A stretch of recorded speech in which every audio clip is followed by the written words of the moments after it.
我係方健儀，作為一個 one man band 嘅斜槓族，我係司儀、節目主持、培訓導師、專欄作者，亦都係自己嘅秘書、會計、司機、健康管理大師。每日就係不停咁工作，一日嘅體力同埋努力，基本上唔夠用，好攰啊！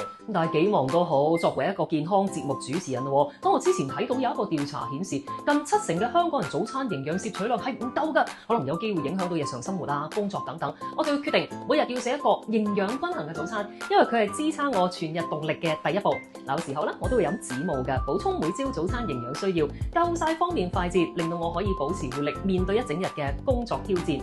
而當我呢一個早餐健兒知道，子母有一個7天早餐挑戰，話堅持每朝飲子母嘅習慣，會令到身體更有活力，有咁強壯嘅身體，夠晒精神應付工作之餘，令到我可以每日完成到額外一件事。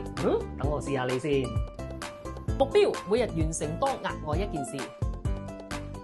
咦，連續幾日早餐都配子母，發現真係幫到好多喎。佢同時含有高鈣同埋蛋白質，一方面可以強健骨骼同埋肌肉，另一方面充足嘅鈣質吸收，令到我成個人冇咁易攰。加上蛋白質帶嚟嘅飽足感，令到我做嘢嗰陣提升集中力，成個人都充滿活力，客戶都拍爛手掌。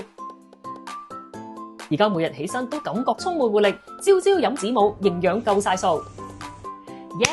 我都做到，你都得㗎。聽日開始輪到你挑戰啦！而家仲有機會贏澳門5星級酒店連水上樂園體驗添，即刻上子母 Facebook 了解更多詳情啦！